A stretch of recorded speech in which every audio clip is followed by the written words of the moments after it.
अच्युतानंद गोविंद नामोच्चारण भेषजात् नश्यन्ति सकला रोगा सत्यं सत्यं वदाम्यहम्। अच्युतानंद गोविंद नामोच्चारण भेषजात् नश्यन्ति सकला रोगा सत्यं सत्यं वदाम्यहम्। अच्युतानंद गोविंद नामोच्चारण भेषजात् नश्यन्ति सकला रोगा सत्यं सत्यं वदाम्यहम्।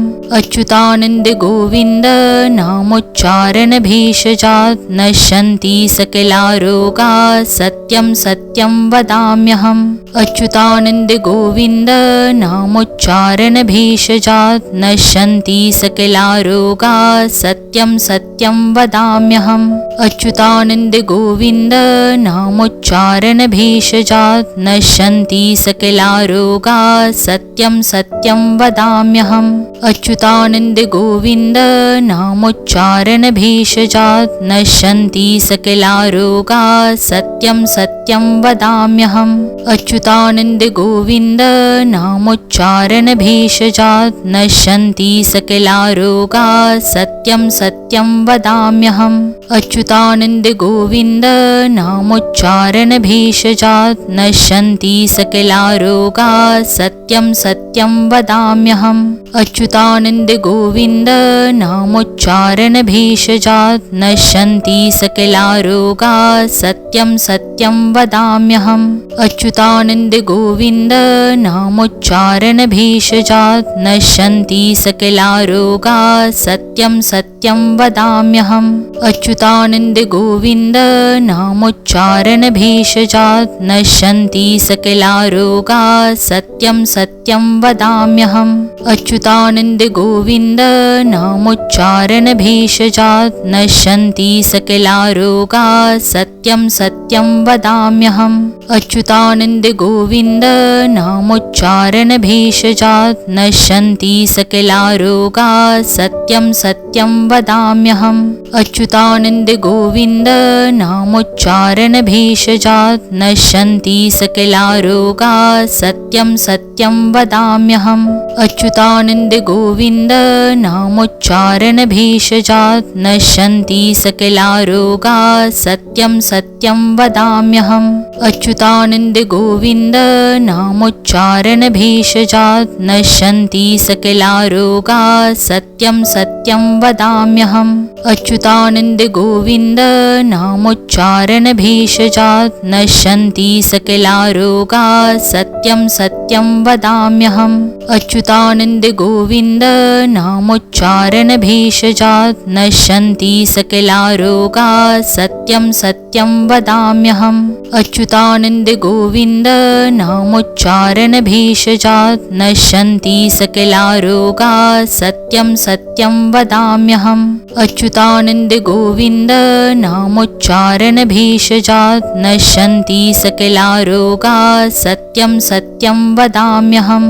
अच्युतानंद गोविंद नामोच्चारण भेषजात् नश्यन्ति सकला रोगा सत्यं सत्यं वदाम्यहम्। अच्युतानंद गोविंद नामोच्चारण भेषजात् नश्यन्ति सकला रोगा सत्यं सत्यं वदाम्यहम्। अच्युतानंद गोविंद नामोच्चारण भेषजात् नश्यन्ति सकला रोगा सत्यं सत्यं वदाम्यहम्। अच्युतानंद गोविंद नामोच्चारण भेषजात् नश्यन्ति सकला रोगा सत्यं सत्यं वदाम्यहम्। अच्युतानंद गोविंद नामोच्चारण भेषजात् नश्यन्ति सकला रोगा सत्यं सत्यं वदाम्यहम्। अच्युतानंद गोविंद नामोच्चारण भेषजात् नश्यन्ति सकला रोगा सत्यं सत्यं वदाम्यहम्। अच्युतानंद गोविंद नामोच्चारण भेषजात् नश्यन्ति सकला रोगा सत्यं सत्यं वदाम्यहम्। अच्युतानंद गोविंद नामोच्चारण भेषजात् नश्यन्ति सकला रोगा सत्यं सत्यं वदाम्यहम् अच्युतानन्द गोविन्द नामोच्चारणभेषजात् नश्यन्ति सकलारोगाः सत्यं सत्यं वदाम्यहम् अच्युतानन्द गोविन्द नामोच्चारणभेषजात् नश्यन्ति सकलारोगाः सत्यं सत्यं वदाम्यहम् अच्युतानन्द गोविन्द नामोच्चारणभेषजात् नश्यन्ति सकलारोगाः सत्यं सत्यं वदाम्यहम् अच्युतानन्द गोविन्द नामोच्चारणभेषजात् नश्यन्ति सकलारोगाः सत्यं सत्यं वदाम्यहम् अच्युतानन्द गोविन्द नामोच्चारणभेषजात् नश्यन्ति सकलारोगाः सत्यं सत्यं वदाम्यहम् अच्युतानन्द गोविन्द नामोच्चारणभेषजात् नश्यन्ति सकलारोगाः सत्यं सत्यं वदाम्यहम् अच्युतानन्द गोविन्द नामोच्चारणभेषजात् नश्यन्ति सकलारोगाः सत्यं सत्यं वदाम्यहम् अच्युतानन्द गोविन्द नामोच्चारणभेषजात् नश्यन्ति सकलारोगाः सत्यं सत्यं वदाम्यहम् अच्युतानन्द गोविन्द नामोच्चारणभेषजात् नश्यन्ति सकलारोगाः सत्यं सत्यं वदाम्यहम् अच्युतानन्द गोविन्द नामोच्चारणभेषजात् नश्यन्ति सकलारोगाः सत्यं सत्यं वदाम्यहम् अच्युतानन्द गोविन्द नामोच्चारणभेषजात् नश्यन्ति सकलारोगाः सत्यं सत्यं वदाम्यहम् अच्युतानन्द गोविन्द नामोच्चारणभेषजात् नश्यन्ति सकलारोगाः सत्यं सत्यं वदाम्यहम् अच्युतानन्द गोविन्द नामोच्चारणभेषजात् नश्यन्ति सकलारोगाः सत्यं सत्यं वदाम्यहम् अच्युतानन्द गोविन्द नामोच्चारणभेषजात् नश्यन्ति सकलारोगाः सत्यं सत्यं वदाम्यहम् अच्युतानन्द गोविन्द नामोच्चारणभेषजात् नश्यन्ति सकलारोगाः सत्यं सत्यं वदाम्यहम् अच्युतानन्द गोविन्द नामोच्चारणभेषजात् नश्यन्ति सकलारोगाः सत्यं सत्यं वदाम्यहम् अच्युतानन्द गोविन्द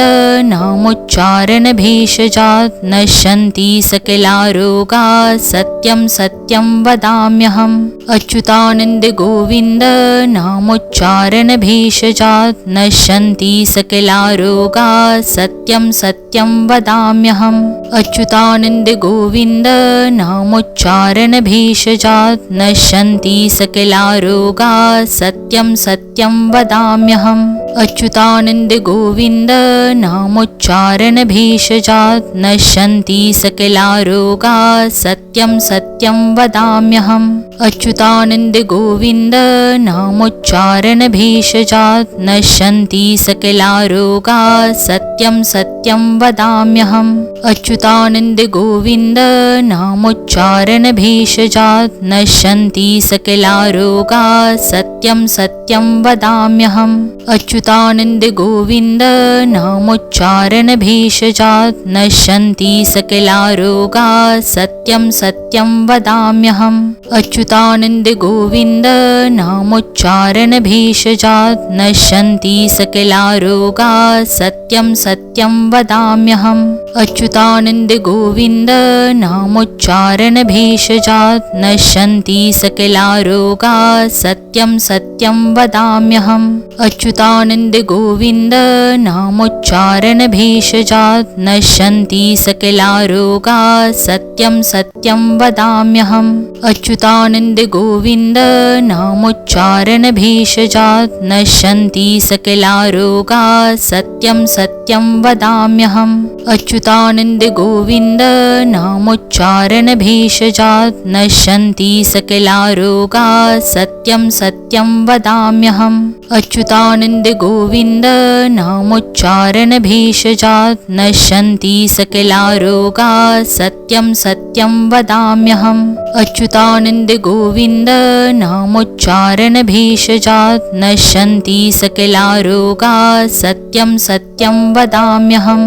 अच्युतानन्द गोविन्द नामोच्चारणभेषजात् नश्यन्ति सकलारोगाः सत्यं सत्यं वदाम्यहम्। अच्युतानन्द गोविन्द नामोच्चारणभेषजात् नश्यन्ति सकलारोगाः सत्यं सत्यं वदाम्यहम्। अच्युतानन्द गोविन्द नामोच्चारणभेषजात् नश्यन्ति सकलारोगाः सत्यं सत्यं वदाम्यहम्। अच्युतानन्द गोविन्द नामोच्चारणभेषजात् नश्यन्ति सकलारोगाः सत्यं सत्यं वदाम्यहम्। अच्युतानन्द गोविन्द नामोच्चारणभेषजात् नश्यन्ति सकलारोगाः सत्यं सत्यं वदाम्यहम्। अच्युतानन्द गोविन्द नामोच्चारणभेषजात् नश्यन्ति सकलारोगाः सत्यं सत्यं वदाम्यहम्। अच्युतानन्द गोविन्द नामोच्चारणभेषजात् नश्यन्ति सकलारोगाः सत्यं सत्यं वदाम्यहम्। अच्युतानन्द गोविन्द नामोच्चारणभेषजात् नश्यन्ति सकलारोगाः सत्यं सत्यं वदाम्यहम्। अच्युतानन्द गोविन्द नामोच्चारणभेषजात् नश्यन्ति सकलारोगाः सत्यं सत्यं वदाम्यहम्। अच्युतानन्द गोविन्द नामोच्चारणभेषजात् नश्यन्ति सकलारोगाः सत्यं सत्यं वदाम्यहम्। अच्युतानन्द गोविन्द नामोच्चारणभेषजात् नश्यन्ति सकलारोगाः सत्यं सत्यं वदाम्यहम्। अच्युतानन्द गोविन्द नामोच्चारणभेषजात् नश्यन्ति सकलारोगाः सत्यं सत्यं वदाम्यहम्। अच्युतानन्द गोविन्द नामोच्चारणभेषजात् नश्यन्ति सकलारोगाः सत्यं सत्यं वदाम्यहम्। अच्युतानन्द गोविन्द नामोच्चारणभेषजात् नश्यन्ति सकलारोगाः सत्यं सत्यं वदाम्यहम्। अच्युतानन्द गोविन्द नामोच्चारणभेषजात् नश्यन्ति सकलारोगाः सत्यं सत्यं वदाम्यहम्। अच्युतानन्द गोविन्द नामोच्चारणभेषजात् नश्यन्ति सकलारोगाः सत्यं सत्यं वदाम्यहम्। अच्युतानन्द गोविन्द नामोच्चारणभेषजात् नश्यन्ति सकलारोगाः सत्यं सत्यं वदाम्यहम्। अच्युतानन्द गोविन्द नामोच्चारणभेषजात् नश्यन्ति सकलारोगाः सत्यं सत्यं वदाम्यहम्। अच्युतानन्द गोविन्द नामोच्चारणभेषजात् नश्यन्ति सकलारोगाः सत्यं सत्यं वदाम्यहम्। अच्युतानन्द गोविन्द नामोच्चारणभेषजात् नश्यन्ति सकलारोगाः सत्यं सत्यं वदाम्यहम्। अच्युतानन्द गोविन्द नामोच्चारणभेषजात् नश्यन्ति सकलारोगाः सत्यं सत्यं वदाम्यहम्। अच्युतानन्द गोविन्द नामोच्चारणभेषजात् नश्यन्ति सकलारोगाः सत्यं सत्यं वदाम्यहम्।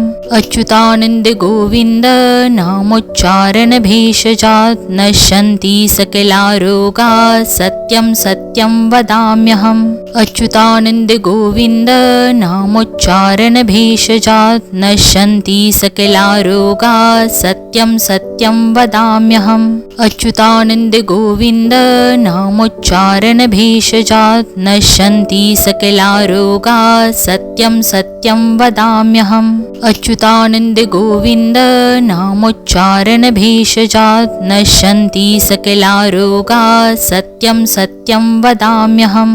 अच्युतानन्द गोविन्द नामोच्चारणभेषजात् नश्यन्ति सकलारोगाः सत्यं सत्यं वदाम्यहम्।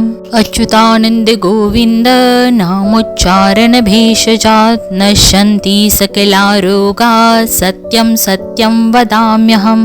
अच्युतानन्द गोविन्द नामोच्चारणभेषजात् नश्यन्ति सकलारोगाः सत्यं सत्यं वदाम्यहम्। अच्युतानन्द गोविन्द नामोच्चारणभेषजात् नश्यन्ति सकलारोगाः सत्यं सत्यं सत्यं वदाम्यहम् अच्युतानन्द गोविन्द नामोच्चारणभेषजात् नश्यन्ति सकला रोगाः सत्यं सत्यं वदाम्यहम् अच्युतानन्द गोविन्द नामोच्चारणभेषजात् नश्यन्ति सकला रोगाः सत्यं सत्यं वदाम्यहम् अच्युतानन्द गोविन्द नामोच्चारणभेषजात् नश्यन्ति सकला रोगाः सत्यं सत्यं वदाम्यहम् अच्युतानन्द गोविन्द नामोच्चारणभेषजात् नश्यन्ति सकला रोगाः सत्यं सत्यं वदाम्यहम् अच्युतानन्द गोविन्द नामोच्चारणभेषजात् नश्यन्ति सकला रोगाः सत्यं सत्यं वदाम्यहम् अच्युतानन्द गोविन्द